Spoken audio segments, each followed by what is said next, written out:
Okay, I got the little notice that I am live. I'm gonna keep an eye on that dog behind me this time and see if she does anything naughty, like scooching her bum across the carpet. Oh my goodness, that girl. Uh, what's funny is first of all, welcome everybody. This is not my normal thing. Normally I'm doing a live sale, which so far doesn't look so different, but I'm not doing a live sale today because no. I'm being super cautious, not, touching all my inventory and all of that, trying to just get over this stupid Rona. I'm doing okay. Today is my first day with no fever, which is pretty exciting. Um, According to the doctor, by next Wednesday, if I'm fever free for at least 24 hours before Wednesday, then I am home free to get out and about again, which whew, that will be a relief because I'm getting really sick of my bedroom. I really like my new bedroom, but I'm getting really sick of it. Being just super careful with the kids in the house and all of that. And I thought I'd come on here. I've had some questions asked and stuff, and I've got my friends over on Facebook watching too. Hello, Facebook. So Noah, it's so frustrating because Noah's been cleared to go back to work by his surgeon, who consequently they are not going to go in and do his appendectomy for 10 to 12 weeks. So that puts it right around Christmas time, which I don't know how that's going to work. We may just then push it to the new year. But 10 to 12 weeks, and the doctor wants him back to work and wants him back to normal. So he calls and lets his work know that he can come back to work, but that mom has the Rona, and so they wanted him to get a negative COVID test. And I was like, well, I can't take him to go get the test because then he's exposed to me. So had a friend take him over, get that done. He got his test. He gets results in 48 to 72 hours, and then he can go back to work, which still seems a little bit crazy to me because in that 48 to 72 hours, he can be exposed again. So I don't know. It's not a perfect system, I know, but it's just frustrating. Believe me, Noah's staying in his room. If he does have to go downstairs or I have to go downstairs for something, we make sure that we don't cross paths. Hand sanitizing, hand washing, masking, all that stuff, guys.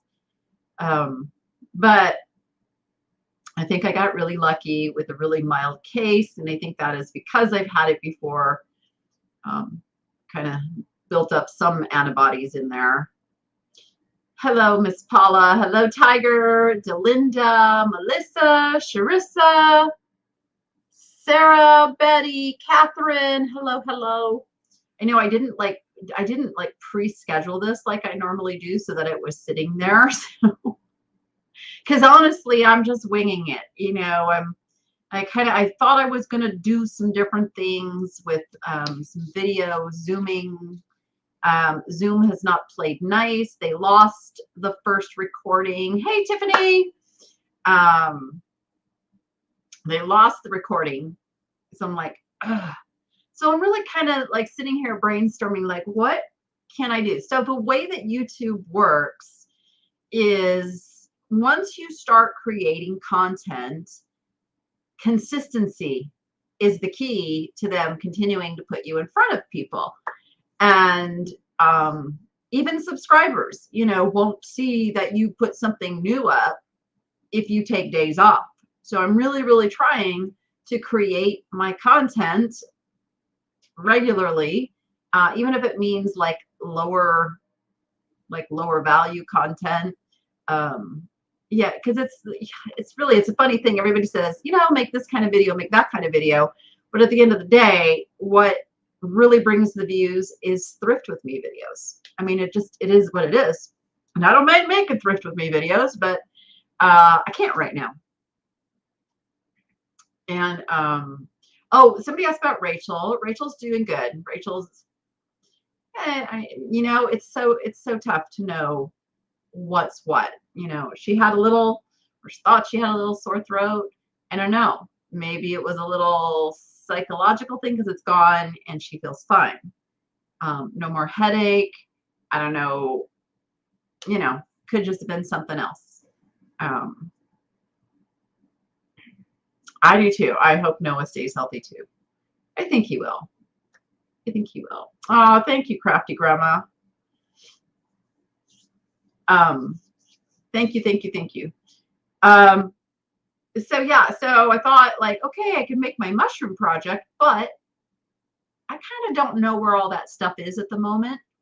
This is my problem. This is the big issue is everything is a chaotic mess right now because the move never got finished. But I mean, there are piles and piles of stuff everywhere. And I wasn't the one who packed most of the stuff. So I don't know what's what. And there is still a whole garage full of stuff over at the old house that has to still get packed up and brought over. I have a mover scheduled for Monday, which is as soon as they could do it. And I have to stay away from them, which is going to be really awkward. But technically, I'm supposed to be out of that old house by Sunday night, but we have to carry it over into Monday, which is stressing me out a little bit because I don't trust that old landlord not to go in there and do some funny business. But it is what it is. We're just going to do the best we can with it. Oh, your 14-year-old grandson got it and only had loss of smell and taste. And see, that's what's weird. I have not lost my taste and smell. So cross fingers that doesn't still happen. Yes, it is a super blessing. Yes. Because kids have such strong immune systems. Like they just naturally do. Just follow my critters around with the camera. That might get a little boring. Although one of the things, not for this channel, but one of the things I was thinking about doing was getting some of those Nest cams for the tortoise pens and doing, well, I mean, this will be something for the spring because obviously they're not very active right now, but putting my tortoise cam on its own channel, so you guys could just watch the tortoises. Yes, they're kind of fun and fascinating, even if they are slow. Oh, Teresa.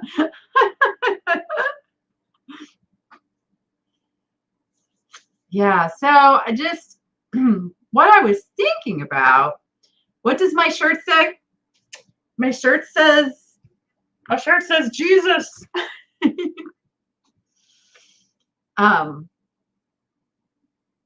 What I was thinking about doing, and I don't know how this would work, but I'm thinking about this. How would you guys feel? I'm thinking about doing this on Monday for my live. If you have an item, now you have to be brave enough to come on camera with me. Okay, so there's the first criteria. So I was thinking about if you have like an item or two that you're not sure how to get it listed, you're not sure what it is, we need to kind of brainstorm it. We could go on my live and do that. Melissa. When did I start being interested in turtles? Okay, so when I got separated, we were invited over to some amazing people's house for a fellowship, like a big huge Bible study kind of a thing. But it was a true like fellowship. We would have a potluck meal, and then we'd eat, and then we'd sing, and then we'd study or watch some preacher talk or something like that, and study something. And those people got to be like family, and they had some baby tortoises, and they gave us one because it was adorable. And we loved that little critter. His name was Pokey, but we did not know how to take care of him. And sadly, it was totally on us. We killed him. Like, we killed poor Pokey because of poor management. We didn't know. And so that made me really dive into, well, when we realized he was sick, that's when I really started diving into what were we doing wrong? What could we do better? How do we take care of these guys? I got involved with a lady down in Arizona who has a tortoise rescue called the Eclectory. And I learned so much from her. And then I learned just how many of these creatures needed homes. Like, there's so many of them out there needing rescued. So then I kind of set out on a quest to find some to rescue now that I knew how to properly take care of them. And I found someone on Facebook Marketplace who had 2 of them with a rehoming fee. But she didn't know what she had totally improperly cared for hers as well, but they were older. They were 3 or so, she said. And she's telling me, oh yeah, they love watermelon and romaine lettuce. Now, you can give them romaine lettuce, but there's really no nutrients in romaine lettuce. There are so many more things that a tortoise needs. And so I paid $100 a piece for Bubbles and Tiny, much more in vet care after that. And they were my first rescues. Well, then, once you get known as being a rescuer, along comes somebody else says, oh my gosh, I just found all these baby tortoises in my backyard. What do I do? And there we got Priscilla.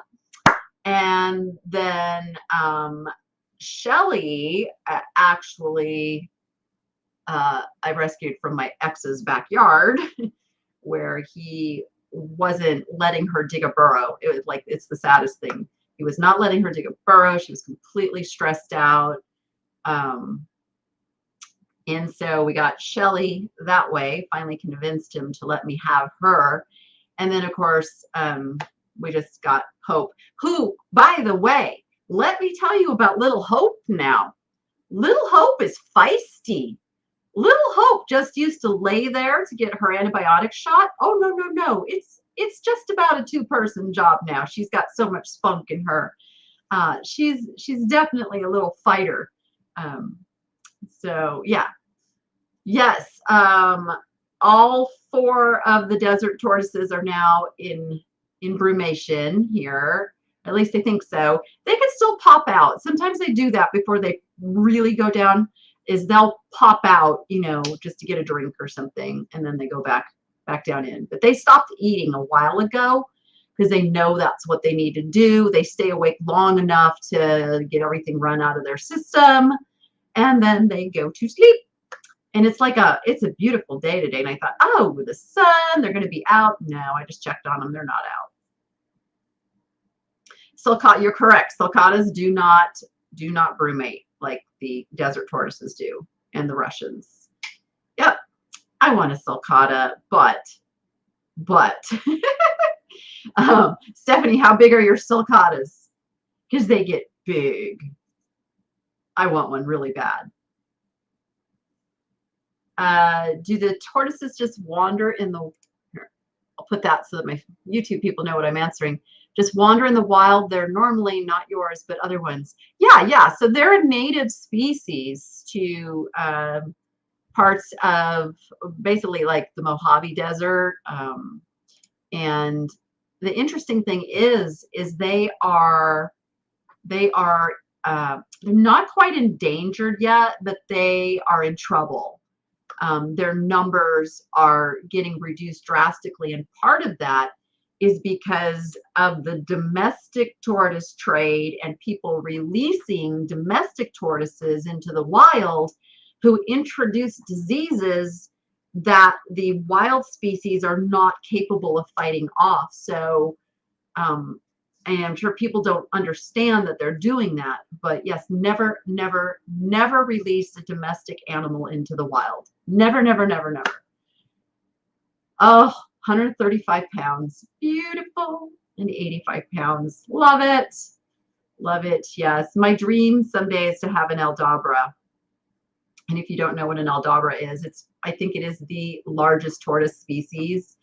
It's they are very similar to a Galapagos, but they got a little bit longer neck. They look like little dinosaurs. They're awesome. They're huge. They're like 300 pounds.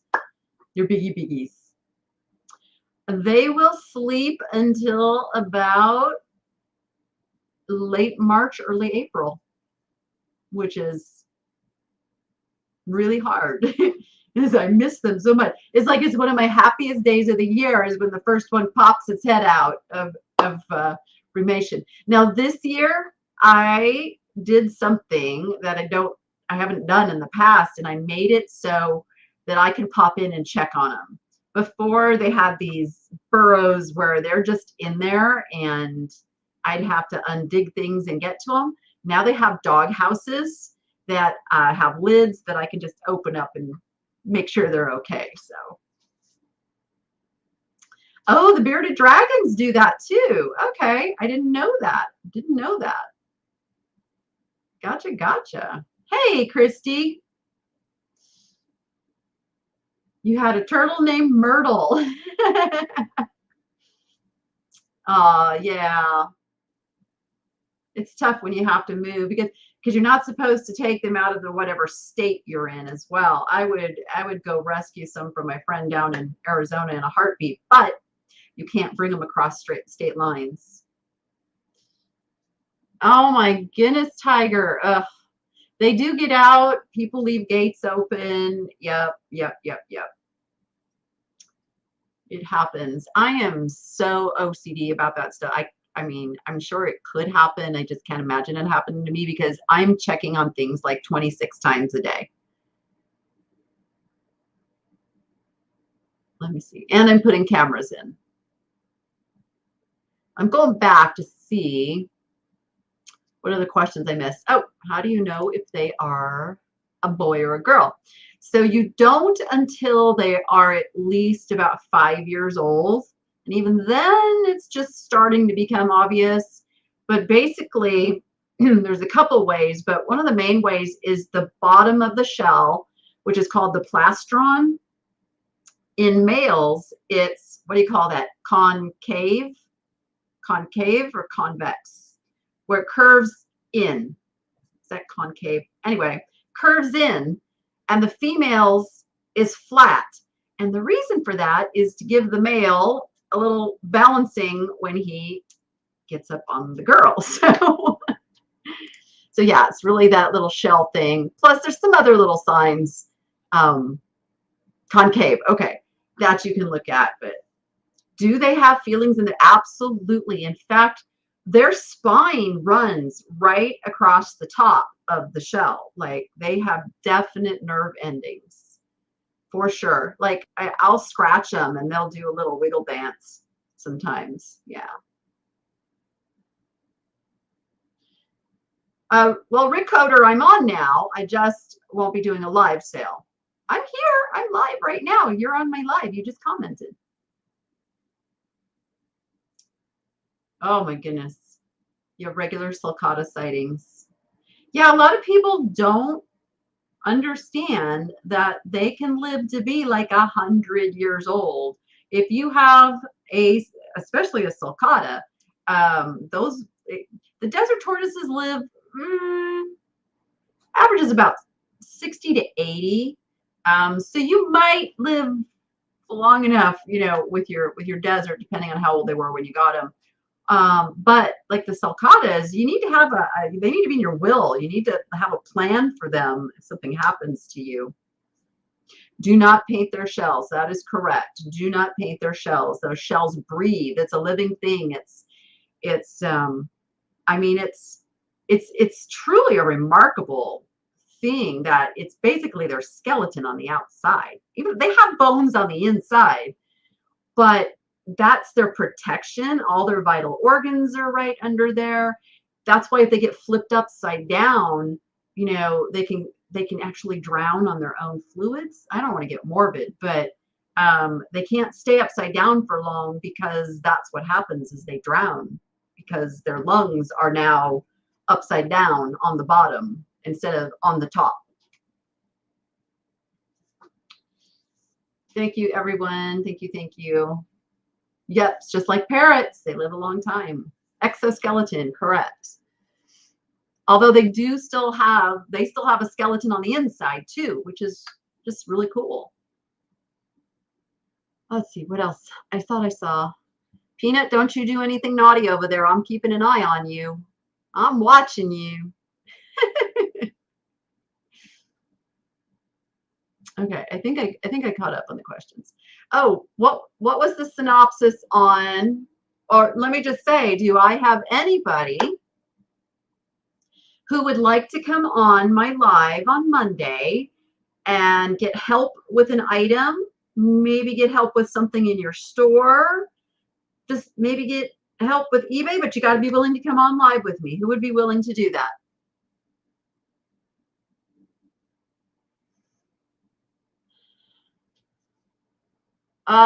Sluggish. Yeah, I'm still feeling a little sluggish too. But I have no fever today, which is really exciting. You haven't heard anything about my mom? Did you miss something? No, mom just doesn't want to be on video anymore. Thanks, Bree.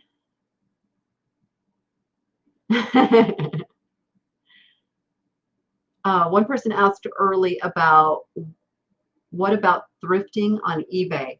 I'm not sure what you mean. What do you mean? What about thrifting on eBay? What about it? I'm not sure what you mean. 1, 2, 3, not me. Somebody must be brave. It's just so much better if I can actually talk in real time and ask questions and we can go back and forth as opposed to written waiting lag for chat. That's why I just think it would be better. Could the thing Monday be on Zoom? Well,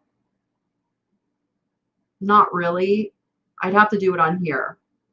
I mean, this is super easy. I send out a link to join me on StreamYard. So it's kind of the same as Zoom. Marie Smith, yay. Okay, anybody who's interested, just send me an email and we'll make it happen. We'll do it. We'll go over whatever you want to go over. We'll just have some fun with it.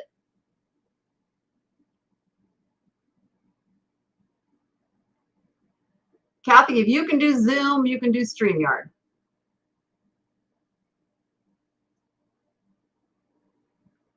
Oh, thanks, Bobo. And Marcy will, yay, yeah, you guys just send me an email and we'll make it happen. That'll be fun. That'll be fun. Yay.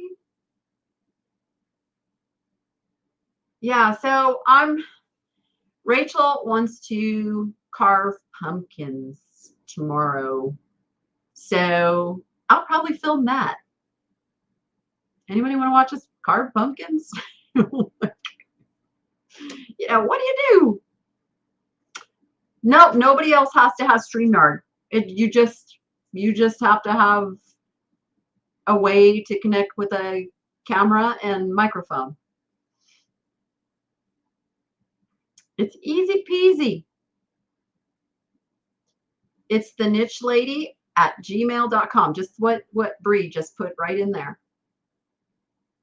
Oh, Terry, me too. It's killing me not to be able to be back open, and like literally everything has gotten just pushed off and delayed. And between the week before getting sick, I had the event all week, so I wasn't able to do any of the organizing, moving stuff. And then getting sick, it's like I feel like I have just lost 2 weeks that I really, really needed.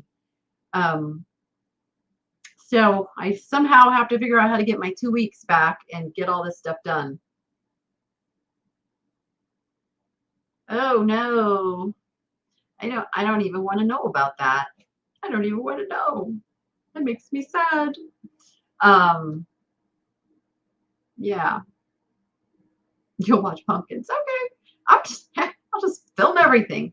I can find my GoPro, I'll just strap the GoPro on and we'll go from there. Oh, that must have been a child coming out of their room. Did you see Peanut like take off?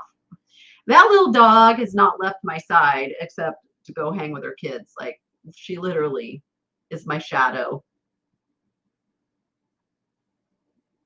Oh yeah, vintage and vino. How's the house hunt going? Ugh, that just would suck to be almost ready to close and then have it all pulled away from you. Oh, I hate that.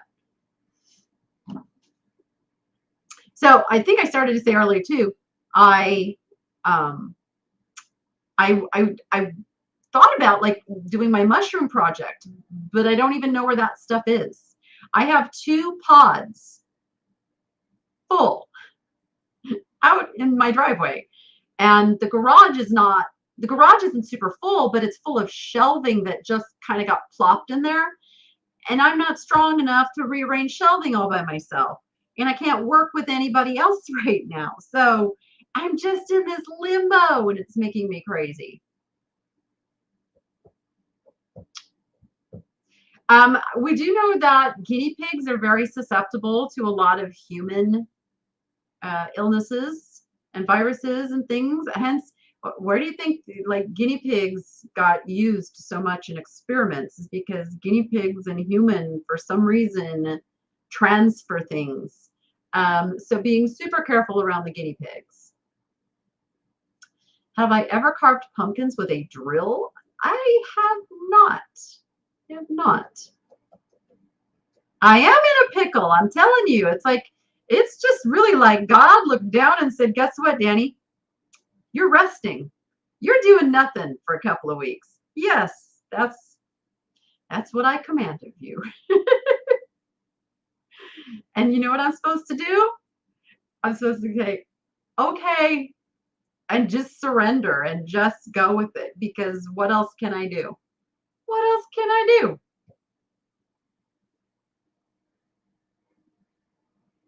Rachel and Noah are good. I am tired. Yeah, and this is the no makeup me. I'm like, I'm not putting on makeup. Just, you guys know I'm sick. It's all good.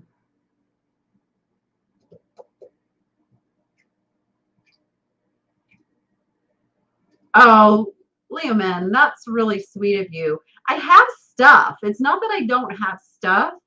I'm just not set up to open my store yet because for me, I have to have a real system in place.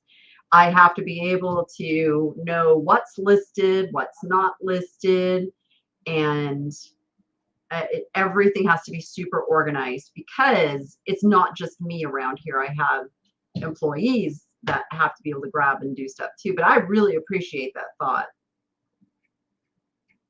I will get it back up and running soon. Says who, Karen?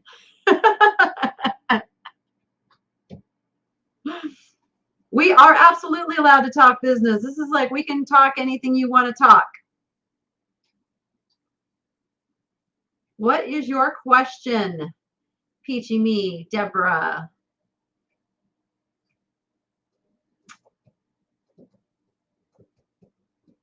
No worries about being late. There's no rules here.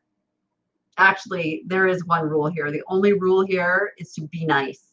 Just be nice. I had caught up on so many shows that I was behind on. I will say that. I'm kind of getting to the point like, uh-oh, I've caught up on everything now. You received a bad review without a comment. Can I contact them or not? You can always contact them. Always, it never hurts to reach out and find out, hey, I noticed that you were unhappy with this transaction. What could I have done to make it better? How can I solve the problem? Whatever. Yeah, be proactive and reach out. But I want to tell you, if they decide to ignore you or they come back and just are not what you want them to have respond as, You got to be willing to just let it go and let it fall to the wayside. Blown Away on Netflix. No, I have not seen that. Not, is that a series or is it a movie? I'm really bad about watching movies. Really, really bad about watching movies. I just don't have the attention span. Yeah, I feel pretty good today, actually. I do feel pretty good today. I won't lie though. Like last night. So here's the thing. Fever always causes issues when you have an inflammatory based disease. I have two. I have arthritis and I have Crohn's. Those are both inflammation based diseases. And I work really hard to control inflammation through diet and supplements and such. Well, when you have fever is your entire body is inflamed. So it was causing me a lot of pain, just to the point where I couldn't even lay still. And I was just, and I do everything I can not to take anything for it, because taking too much pain relievers can also be hard on your system, also doesn't let the fever do its job. So I resisted. I finally took it. And then when I woke up this morning, finally like pain-free, I had gotten some sleep. It was like, oh, okay, this feels good. Maybe that was just like the last blows of it. You had a question regarding shipping. Some of the sellers are wanting to use UPS, USPS, due to the cost being less for larger items. What do you think? I think do whatever is best for your customer. Absolutely. Right now, if you use Pirate Ship, UPS is cheaper more often than not. So absolutely offer that to your customers. If you need to factor in a little bit of a handling fee just to offset, if you have to run the items to the UPS store and stuff, there's no shame in doing that. But yeah, if that's what your customers are asking for, you should take care of your customers. Yes. Oh, 25-minute episodes, 10 glass blowers competing for a prize. Oh, that sounds interesting. Okay, I'll look for it. You have, oop, that went fast. I have a question here. I should probably put these on the screen so you guys can all see it. I have 274 items listed and try to list a few items every day. Is it worth getting a basic store? I bet everybody in the chat can tell you what I'm going to say. Everybody can tell you what I'm going to say. Do you have a store at all right now? Do you have a starter store? Or are you like no store? I'll come back to your answer on that. Do you watch other thrifters or do research on items you see while thrifting as you are trapped at home? I absolutely watch other thrifters. In fact, I've said it many times, Crazy Lamp Lady was my inspiration for my channel going forward. I used to do just educational videos. I did my Vegas Video Network shows and that kind of thing. But I never seriously did YouTube until becoming friends with Jocelyn and her encouraging me and telling me to go for it and helping me with questions. And so, yeah, I still watch her to this day. I watch, of course, my friend Tiffany, Thrifting Vegas. I watch, oh my gosh, here, I'm going to get in trouble here. Let's see. Harry Tornado. If you guys don't watch Harry Tornado, I don't sell clothing, shoes, electronics, or golf clubs. But you know what? I find his information really, really useful. I love watching his inventory management and how he pulls his sold items. And they're both, him and his wife, Haley, are just super nice people. I was so excited to get to meet them in Vegas. Rally Roots. Who else do I watch? I watch Chapter 2 Vintage Co. Thrifter Jump, blah, blah, blah. Thrifter, Junker, Vintage Hunter. There, I can say it. I can do it. And I'm sure there's more that I watch.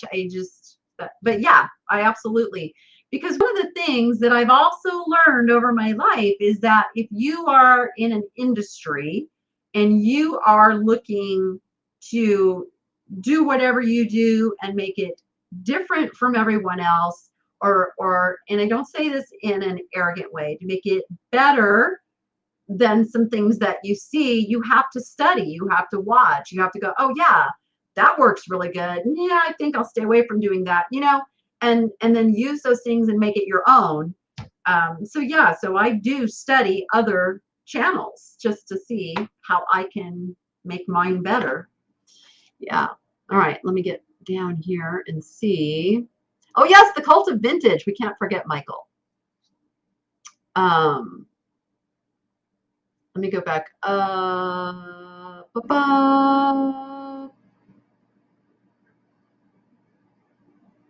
I will just say there are some channels out there that I don't agree with some of the methods that they are teaching people, but that's remembering that I am dealing with mostly newer sellers, an older generation of sellers, and some of the things being taught out there are not great for them.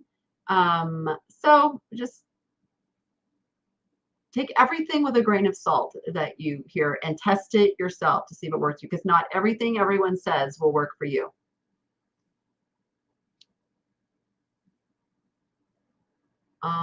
Let's see. I'm trying to come back up and find.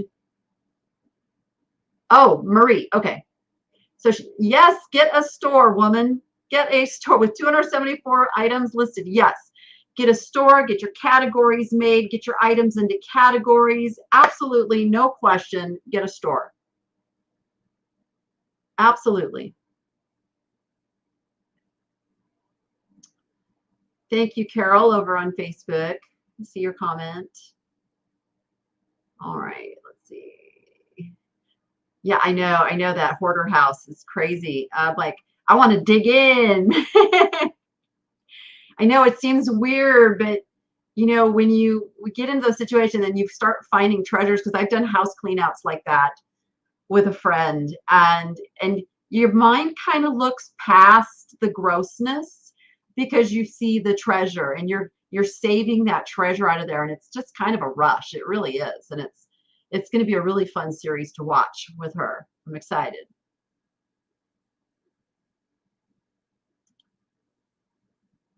All right, let's see. Da, da, da, da.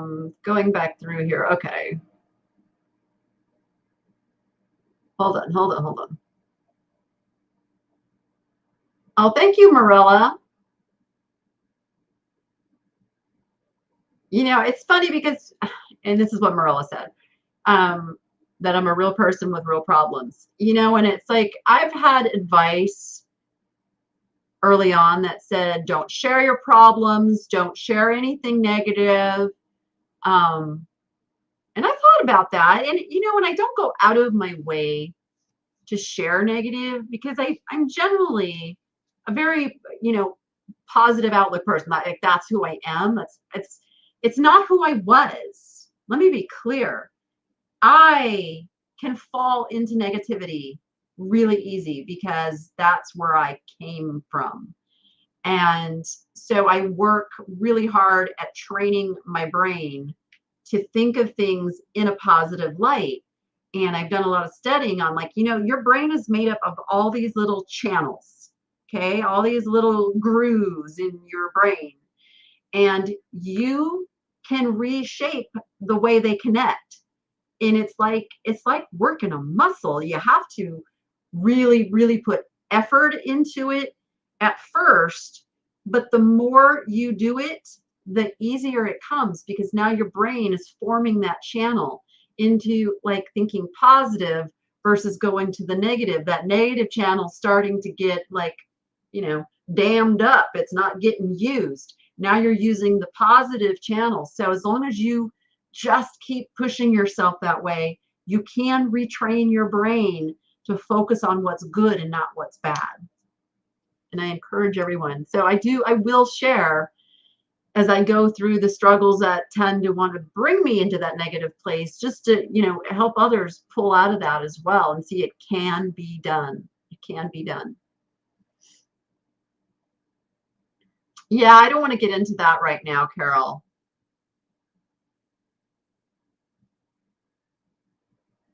I did. The last thing I want to do is call any other YouTubers out. It's not my place. Oh, George the Antique Nomad. How can we forget him?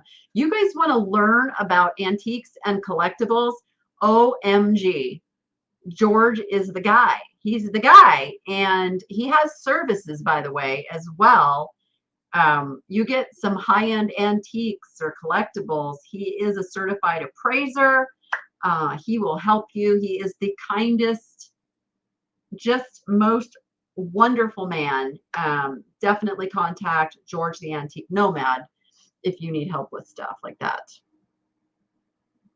And I think he's got twice a week he posts a video, and then he also does lives.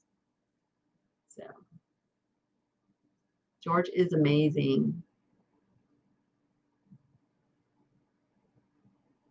That is what I try to do, Carol. That is absolutely what I try to do. Because at the end of the day, what choice do we have? We can either get through whatever we're going through and live our life the best we possibly can, or we can be miserable. And sadly, so a lot of people choose to be miserable. I mean, I'm seeing a lot of the comments on my channel. Trust me, there's a lot of miserable people out there. Best way to identify uranium glass. I thrifted 6 plates, and I'm thinking you mean a trivet with daisies, and it is green and yellow and bits of blue, driving me crazy not to know. Do you have a black light? I mean, honestly, that is the best way, is get yourself a black light. They're cheap. You get them on Amazon for like 10 bucks. Carry it in your purse. Have one at your desk, which I don't have right now. But yeah, a black light. If it glows, it's got uranium in it. Or, I know somebody's going to correct me on that. It could also have, what's the other mineral that glows? But anyway, if it's green and it glows, it's considered uranium glass. What I'm meaning to say. What would be a minimum items for a store? I believe you should start right off the bat with a store. That is my personal, if you are doing this as a business to make money and not as a hobby, get the basic, not the basic, the starter store first. It's $5 a month. Because what the store allows you to do is create a brand right from the start, create categories. So as you're listing right from the start, you're putting things into a category. And that way, 3, 4, 5 months down the road, you decide, uh-oh, it's time to open a store.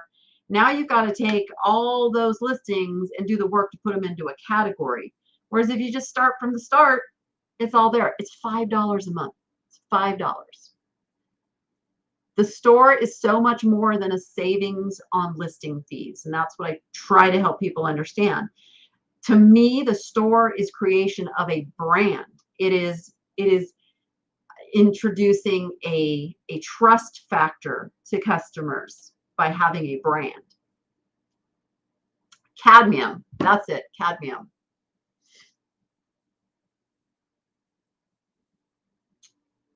I'm not sure. What's the difference? What's the difference in what?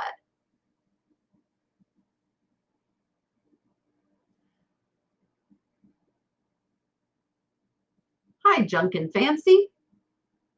Thank you. Oh, manganese. Manganese glows too. That's why some of that, like some of the what's it called? Amberina. Jeez. Amberina, that's kind of a combination of orange and red and yellow, will also glow. That's not uranium. That's probably manganese. Oh, congratulations, LaDonna. Her daughter just got engaged. That's awesome.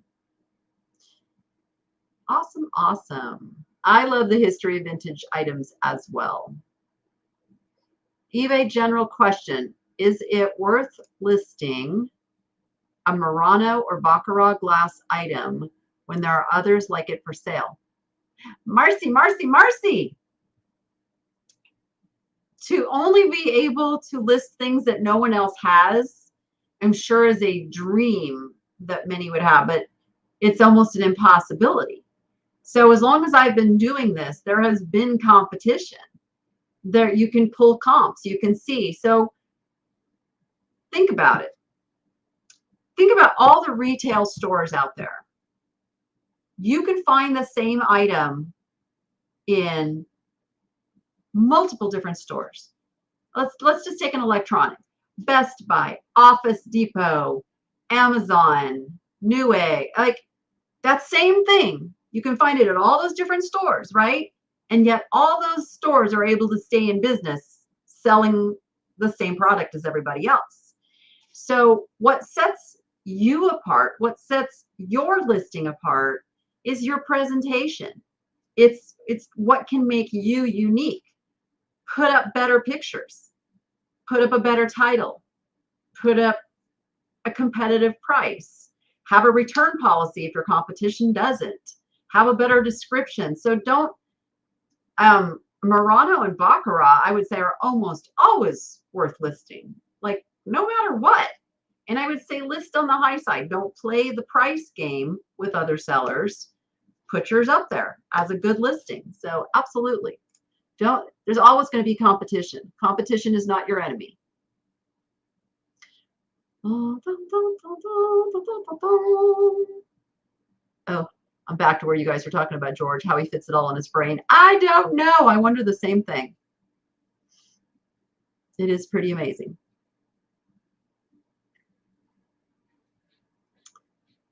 Hire a virtual shopper and do a Zoom with your shop. I tried that.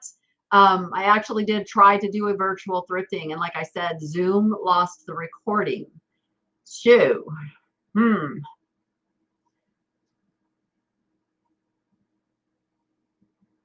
I get discouraged by how low some of the listing prices are on eBay for some of the items I'm looking to sell. Are you sorting by highest and sold? So that's what I do. I look at what is sold for the highest. I don't play the lowest game. Somebody is always going to be willing to sell something for less money than you. Let me repeat that in a different way. Somebody is always going to be willing to make less money than you. And that's just something we have to live with. Now, what I think could be a very good thing for us as resellers is this new $600 rule. It may get a lot of the hobby sellers off of there that are just selling stuff for cheap. I don't know. Maybe, maybe not. But it may make them think differently about their pricing. I don't know. Maybe, maybe not. I'm hoping it brings a positive change to pricing in general, because it does discourage me too when people price things too cheap. We drive the market price as a whole, collectively, us, the antiques collectible sellers. We don't have to follow the rules of commodity items that are being sold in big retail where there's a pretty set market value. Our stuff doesn't have a market value. The market value is what someone is willing to pay for it. So we can all build these prices and values up by not playing that price game. The more of us that do it, the better that everybody who's looking at comps goes, oh yeah, look at the prices on that. And everybody starts increasing their prices. So we can drive that. You guys don't know about the new $600 rule? Oh my goodness. Okay. So the new thing is that right now, as resellers, we only have to report if we will only get a 1099. Let me just say it that way.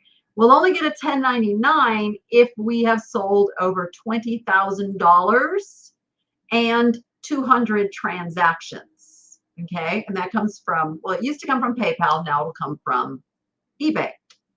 So the new rule that is in place for, I believe, 2022 is it is now down to $600. You sell $600, you're going to get a 1099. Now, the thing is, you were always responsible for reporting that $600 worth of sales. You were always responsible for reporting anything under $20,000 in sales, whether you got a 1099 or not. So it does not change your tax reporting liability in any way. Let's be clear. And we are not going to get political. Thank you very much. We're not going to go blaming. It doesn't do any good. It doesn't do any good. It is what it is. We have to learn to live with it. What I tell people is, if you're worried because you're selling things that you bought for yourself, you're losing money on them, then that's a really good thing. That's great, because you know what? You get to write off the cost of goods. So you've got your expense, which is your whatever the item cost you, whatever it cost you to sell it, which includes your fees, shipping, gas to go buy stuff, all of that. That's all a write-off. Okay, those are expenses. Then whatever you brought in, which is the gross revenue, which includes the item, the shipping they paid, all of that, that's the income. Subtract this from this equals what you're responsible for paying taxes on. And if it's a negative, then you got a write-off, and it's all good. They actually do. Bree is right. Bree is right. 1099s make doing taxes so much easier. Yes, they do. Yep. Yeah, you know, I hear you on that. I hear you on that, Vegas Mama. But just understand, pricing things cheap drives everybody to price things cheap that doesn't know any better. So why leave money on the table? Why throw money away that you don't need to? If you're going to go cheap, then why not just sell to another reseller and not pay the fees? It's like, I'm sorry, I'm really against pricing cheap. I'm really, really against pricing cheap.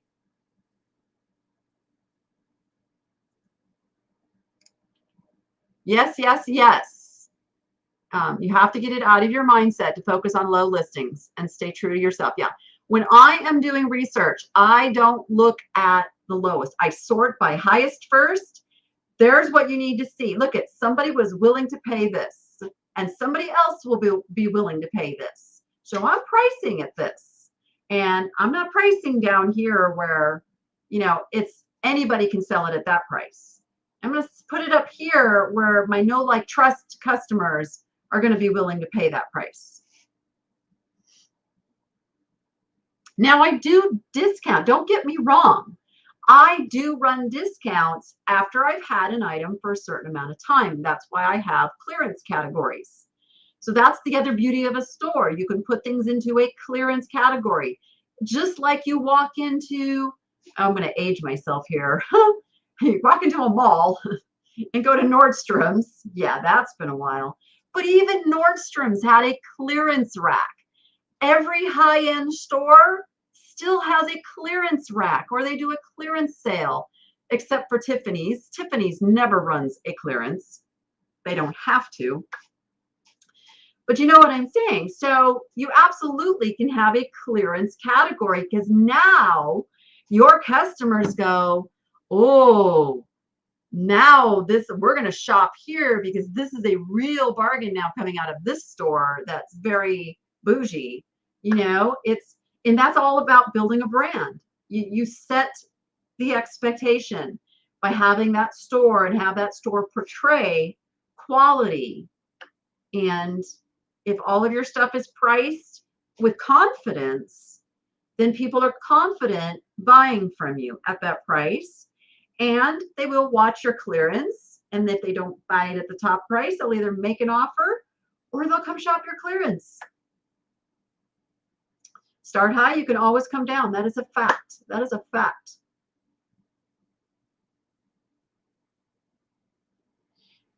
So Sherry G says, I'm not a reseller, but was looking to offload clutter. Some items would be worth going through eBay. I have no proof of purchase price of things, especially things gotten years ago. Sherry, I would highly recommend that maybe you connect with another reseller. It's a lot of work to sell on eBay.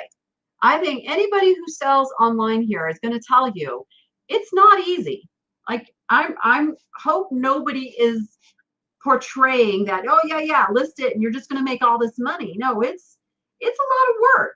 You have to clean the items, you have to photo the items, you have to list the items, you have to manage the inventory, you have to ship the item when it sells. If you're not into this to be a reseller, I would encourage you to connect with someone who knows how to do that work, who knows how to get the better prices and make it a win-win for everybody.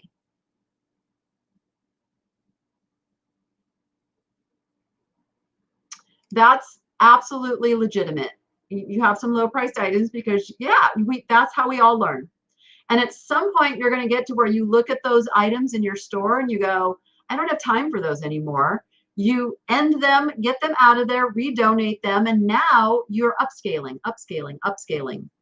And that's not an overnight process. It's a learning process, and you'll get there. You'll totally get there.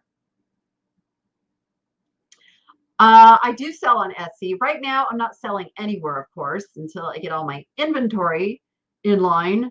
But yeah, I use List Perfectly. And I don't think I talk about List Perfectly enough, you guys, but List Perfectly has been a godsend. I was only eBay until, I can't even remember if it was last year or this year that I added List Perfectly. I want to say it was last year. It's all a blur. It's like 2020 never stopped. 2020 just kept on rolling. Let's not go there. But anyway, List Perfectly allows me to list on Etsy, Poshmark. I could list on Facebook Marketplace if I wanted to. I don't. There's like 15 places that List Perfectly will push your listings out to, and you can manage them right through a catalog on List Perfectly. So why not list everywhere? Why not? I also list on cherish.com, which is CHAIRISH.com. Do not spell it the other way. Spell it like a chair that you sit in. Trust me. But that's not attached to List Perfectly yet. I keep working on that. In fact, last week I was working them on that again. So we need Cherish. And I do, like, if anybody wants to try List Perfectly, I do have a code for 30% off. You use the niche lady and you get 30% off your first month to check it out. Let's see. How can I list the crap I purchased when I first started and still learning? Should I try live sale? I have at least 20 things. Ugh, I thought I knew it all because my parents were dealers, not. So, and this is something like if you have ongoing inventory to list that's better stuff, then maybe you just redonate that stuff. If it's causing you weight, I see the words crap and first starting, still learning. That's a weight. It's like a little anchor that you're holding on to, and you still feel like you have to get something out of it, when it can be very, very freeing and very profitable to simply take that stuff out of your life, give it back to Goodwill or another nonprofit that can use it, and concentrate on your better stuff. Put your energy into your better stuff. I'm just saying. Sometimes just releasing stuff can make you so much more money in the long run. Let's see. I'm trying to catch up here. Oh, Vestments and Vintage, thank you for the super sticker. Appreciate you. Let me see. I'm trying not to miss questions, but you guys keep asking, and then I feel like I'm getting further behind. So stand by. Stand by. Yeah, we're at the time of year. We are at the time of year. If you're going to make a donation, do it before year's end, because then you get to write it off your taxes. Yes, oh yes. Is there a spreadsheet that I use that deducts the fees, prices you purchased item for? I just have my own Google spreadsheet. I have a VA, which is a virtual assistant. The way that I do it is, you know, every one of my videos has a recap. So at the end of the video, I put what it is, what I paid for it, and the value, which is what I would list it at.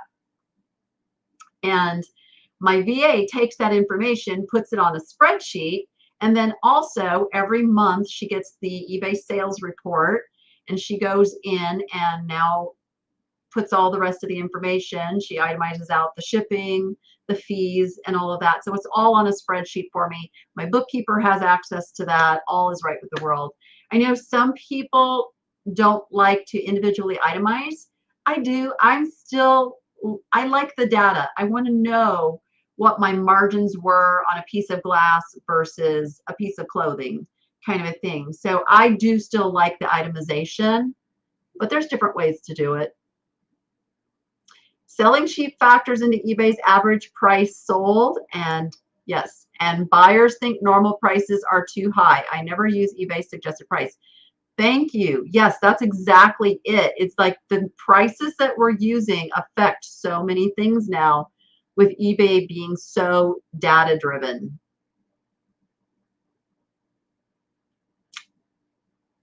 Never, never, never use eBay's suggested prices. And I said that to eBay to their face. I did. I had a really good talk with an eBay exec last week about it. It's like, please stop putting the antiques and collectibles in with everything else. Have I ever used vendor? You mean Vendu? I did. I don't. Yes, I did. We won't go there. Should you get a business license before you start selling? You don't need to, but there can be some benefits to having a business license.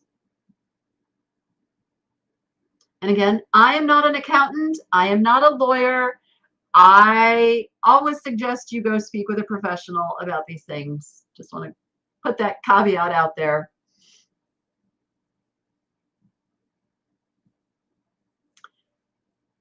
List Perfectly also gives you a spreadsheet system.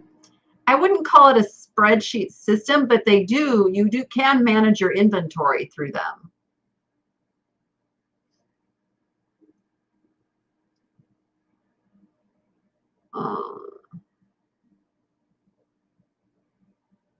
Sometimes it's really helpful to hire somebody to help you. Yeah, Kathy. You know, there's no shame in having to ask for help. There's no shame in having to ask for help.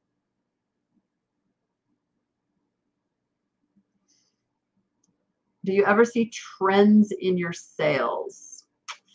You know, it's funny. I'll be honest. My eBay has been a bit neglected this year. Since starting live sales, eBay has been a lower priority, because live sales, I come on, I can sell 50 or 60 items every week, no pictures, you know. So I got a little spoiled with that. But I absolutely need to get back to listing on eBay, because I don't want all my eggs in the YouTube basket, especially after the other day, people threatening to have my channel taken down because of my views. My views meaning my opinion. So that was a little scary to me, because all of my income is really tied into YouTube right now, between live sales and my videos. So eBay really needs to be an equally important branch of my income, and I have been neglecting that. So I'm super anxious to get that back up and running. Also, as more of a model to all of you out there looking to me for eBay advice. I need to be back on eBay and show you that, yeah, I'm not just talking the talk, I walk the walk. So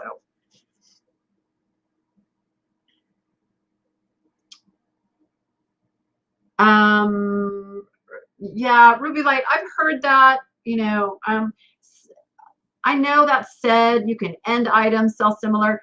The reason I don't do that is because then I lose track of truly how long something has been listed, because now you've got a whole new start date. So what I prefer to do, because I don't want to hold on to things forever, is at 6 months of being listed, I bump it into a clearance category. I'll start with 25% off. And then, of course, you have to run the markdown and make sure that category stays marked down. And then after a year, and I will give things a year, I'll put it in the 50% off.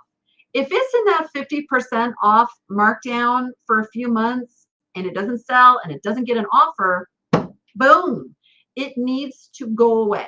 It's clutter. Right? I mean, it can stay in there, ignore it, whatever. It's just probably not something that's going to sell. I would prefer to put energy into listing new items and then really just keeping track of what's not selling based on the start date. Because if you restart it again, then you forget how long you've had it. That's my personal opinion. Your mileage may vary.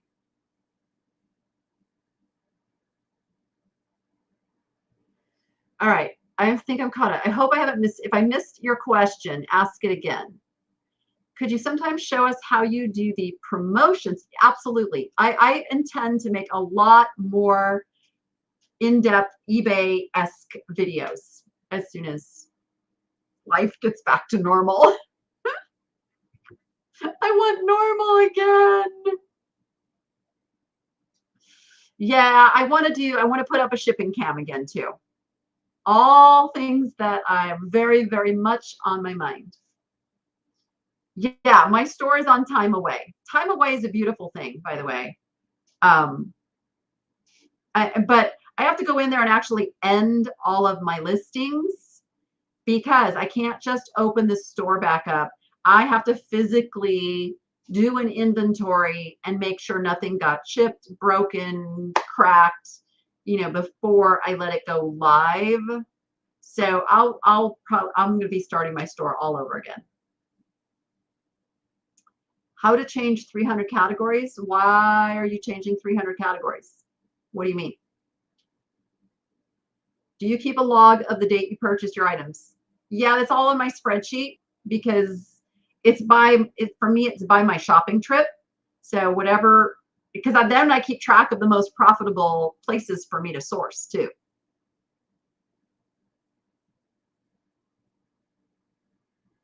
Did you need tax ID other than social security number? Nope. Nope. That is your tax ID. You're sole proprietor unless you form an LLC or a C Corp or an S Corp or all that stuff. Quit bashing, more compassion. I like that. I like that.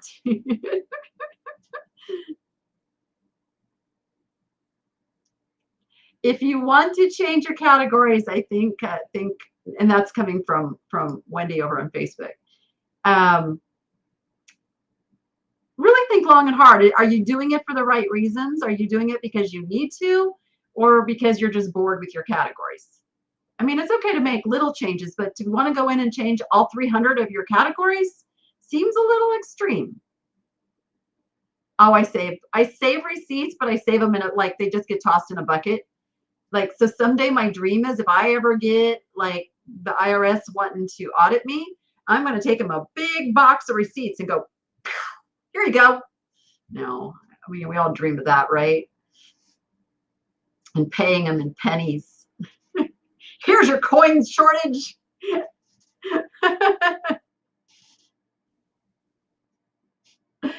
Yep, Wendy, you would have to move everything to other and then redo your categories. If you've never used the categories, then just delete the categories. There shouldn't be anything in them. Sometimes it's easier to rename a category than to go and try to create a new category. It gets kind of caught up in the processing, so be careful about drastic moves. Purchases, gas, car expenses are all deductible. Yes, they sure. Oops. I'm glad I make you laugh. Where'd I go? Where'd I go? There it is. Yes. All deductions. Yes, yes, yes. You got to have those deductions. Also, everyone, if you have a desk in your home where you do eBay from, if you have a room that you designate for storing your eBay stuff, that is also a write-off.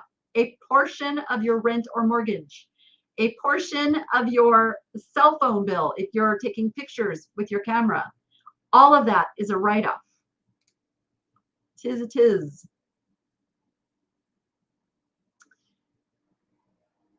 Oh, knee surgery. Oh, sorry to hear that. I hope you're better now, Doris. Yes, Fred got moved. Fred is, we were a little scared. So, okay, this is a little embarrassing, but I'm just going to be real because that's what I do. So when we got to draining Fred's tank, we realized that we had let the filter get a little built up with grunge. It's pretty bad. Therefore, the tank was not very clean. So as we started stirring things up, it got really, really bad. And I was like, oh crap. Probably literally. So we're like, okay, we're just gonna go for it. I drained most of the water into a bucket. We moved it's like a, I'll say it's a 10-gallon tank. It's bigger than a 5-gallon. It's a 10-gallon tank. And so we moved the tank with about this much water and Fred and Scruffy in there, and it was so cloudy we couldn't see them at first. And at one point Rachel's crying, Fred's on his side, Fred's on his side. And I'm like looking and looking, no, that's a rock, honey. It's a rock. It's not, no, he's right there. He's okay. But it was a little traumatic, but all is well. New filter, all cleared now, all clean. Fred and Scruffy made it. They are sitting on the kitchen counter, happy as can be. But yeah, it made me realize, how much I had just forgotten about the poor little fish tank. Wow, you opened your Etsy store 4 months ago and you made your 40th sale. All right. Nicely done.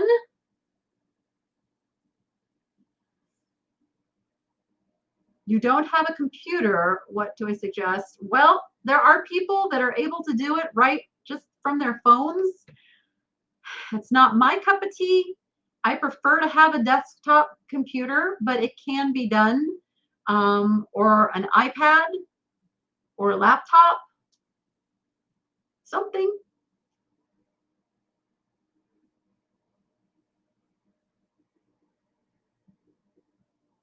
Let's see. Oh, 4 weeks off. That was the best of it. There you go. What if you went to a thrift store? Yeah, of course you can. You drove to that thrift store to source for your business. So whether or not you were able to complete that, you still drove there. You can still write off that mileage. Absolutely. I don't know how Canadian taxes work. That's how it works here. One best piece of advice for new resellers.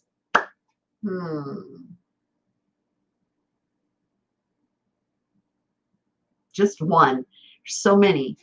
I would say, depending where you're at, so I'm going to give two, because one of them has to do with those who are still on the fence and haven't gotten started, but you want to. So my biggest piece of advice is list your first item. Just go for it. Do it. List it. What's stopping you? Fear. Fear. So once you recognize that you're being stopped by a fear, press through that. Remember what I was talking about earlier about retraining the brain? Same thing goes for things you're afraid of. And I learned a lot of this through my my OCD work, and you think I say I'm OCD, I truly am clinically OCD. Suffered through a lot of anxiety and agoraphobia in my life. And I learned a lot of this from going to professionals who taught me these things, but you can retrain your brain. So whatever that fear thing is, you push through that fear, you've now taught your brain a new path. You've forged that path. It's like when you walk through the deep grass for the first time, and it kind of like starts making the pathway, and then you walk through it again and again. Pretty soon there's no grass left there growing. It's just a path now, and it's the easy way. So that's what you got to remember. So just do it. If you are if you're a new reseller who's gotten going, you've done the first steps, and you just want to get more sales and do better, list consistently. And I'm gonna, like, that is the number one, daily listing. The way that algorithms work these days is it's got to be consistent, whatever it is. That's why I was talking about with YouTube. YouTube is looking for me to be consistent. eBay's looking for you to be consistent. Facebook, like, you're seeing the stuff on your timeline from the people who consistently are posting, and you're seeing their stuff and liking their stuff. It's how the world of technology works now. So consistency is key in getting your stuff out there, and just don't give up. Just don't give up. Just keep going. I hope that helps. And no, I'm really, really behind again.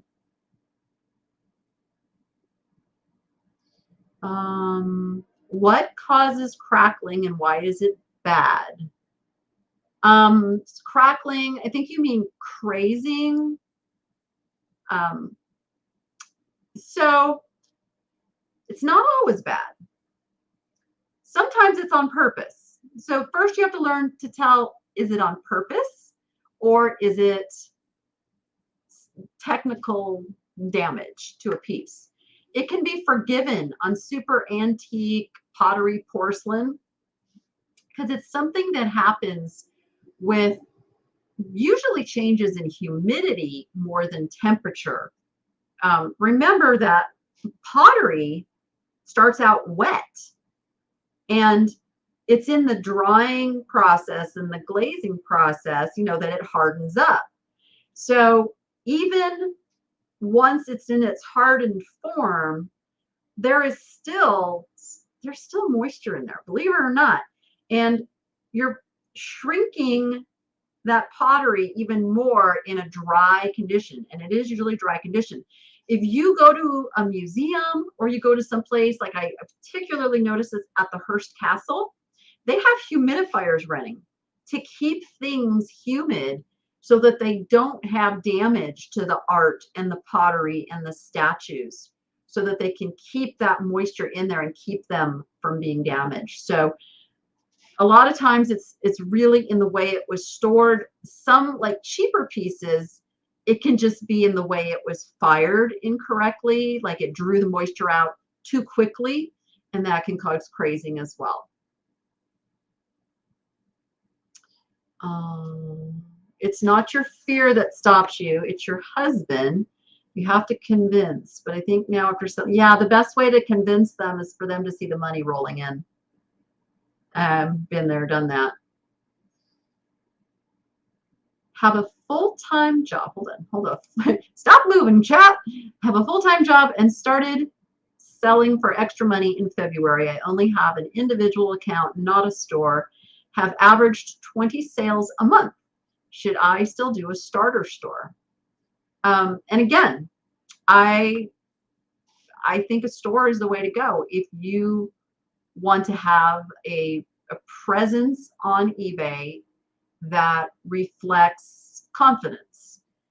It's also very, very hard to market yourself if you don't have a store, because if you go search just a user ID, like you go Google a user ID, really hard to find somebody in most cases.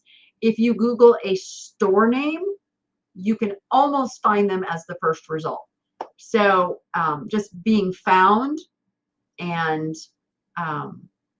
just making your presence known out there. I think a store is the way to go. 20 sales a month is pretty good. Like even if those were, let's say you average $10 a sale, that's $200 a month. That's your time for a store. Your time for a store. Absolutely. Are you going to keep going with it, Monica? Are you going to keep going with your eBay selling? I guess I should ask that.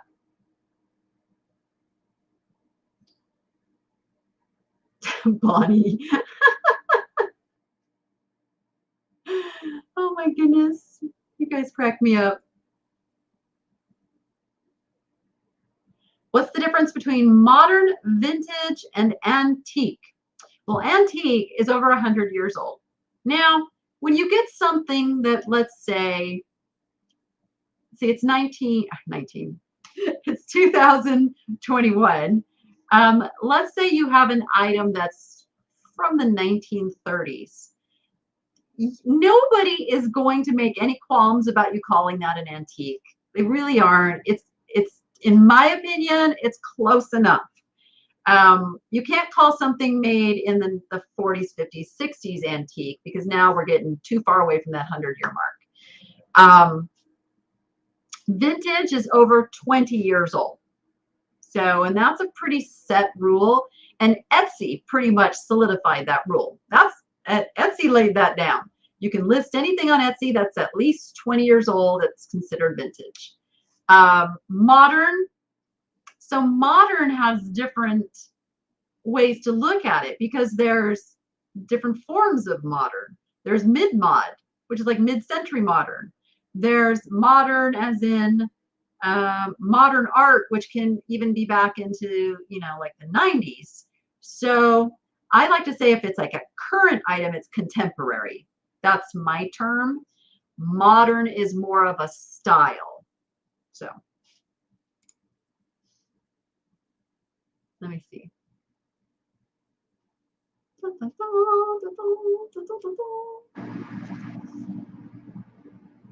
I'm so happy. Is it Tonya or Tanya?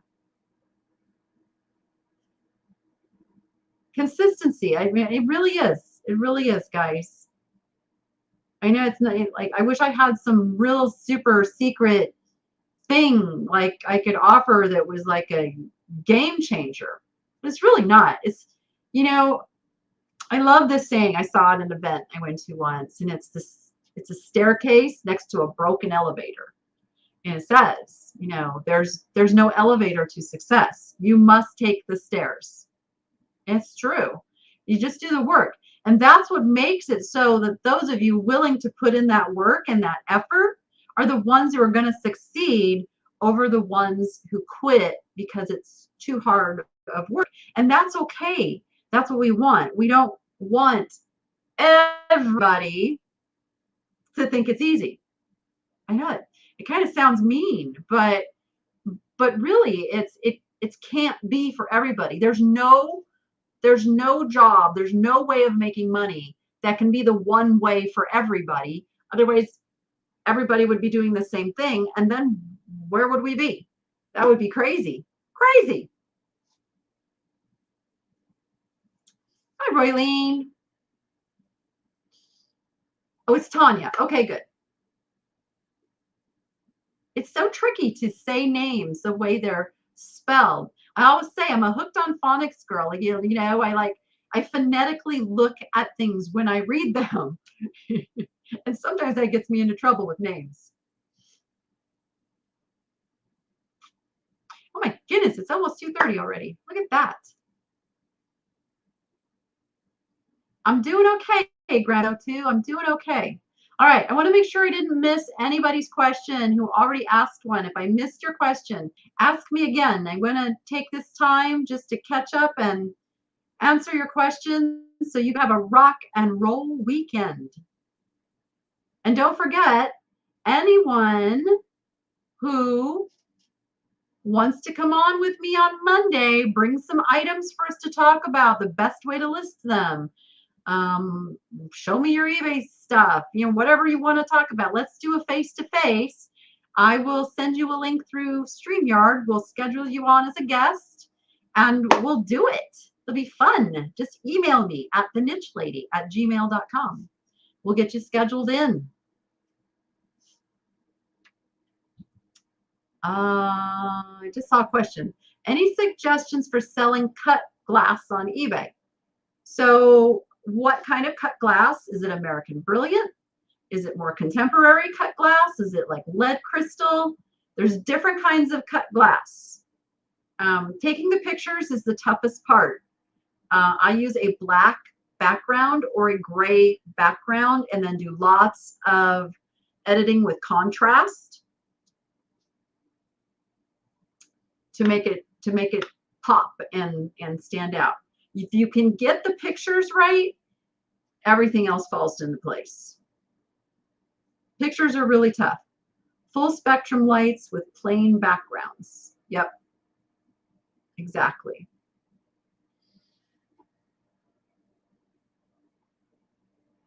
"1 p.m. Pacific time on Monday, my normal live time on Monday.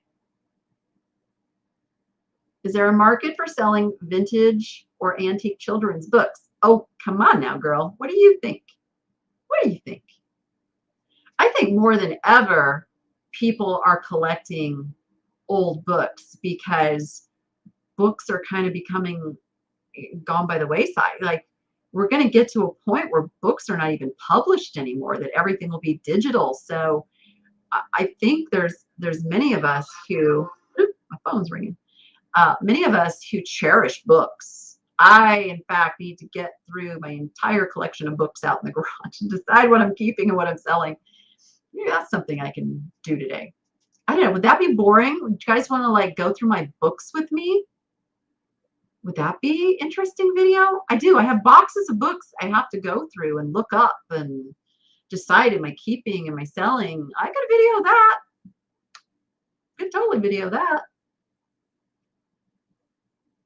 Let me know if that sounds interesting.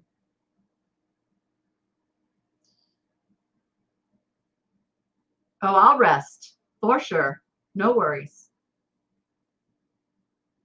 Okay. All right. Okay. You can do that. A lot of them are like my collector identification books and such. I'm going to be parting with some of them, and then just really narrowing down which ones I'm keeping. I'm gonna change this piece out here. I think I'm gonna sell this, and I am going to get a nice bookshelf to put there and put some of my research books in, because I do still love wading through my research books. For me, there's nothing better. Okay, all right. We'll do it. Oh, Bree, are you saying oh because you like that piece? If anybody's local, we can talk. It's got the mirror that goes with it too. That's what it doesn't quite work for me because I don't have a place where I can put the mirror over it and all of that. Yeah, it's a really cool table. It's not very functional for me because it's not flat. It's kind of got this like texture on top, so it's not very functional for me I can't put like expensive vases and things on it. So I'd rather put a bookshelf there that just works better for me. I don't know how to price. Lynn, you should come on with me Monday and let's go over pricing. Come on with me Monday. Send me an email. We can work on that pricing thing. Ooh, I would love to see that. Yay! Okay, we're gonna do that, Lynn. We're gonna talk about your pricing. Let's do it. I'll help you with that. Yeah, I could put a piece of glass on top of it.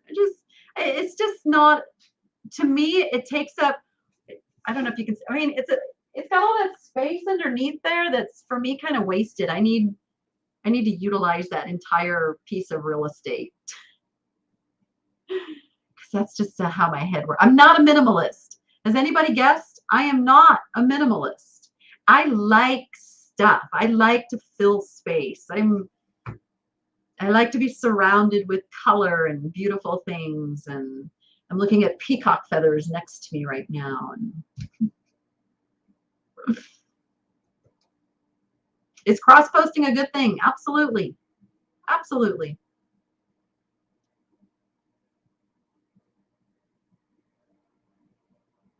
Exactly. Then I could put treasures on top of it.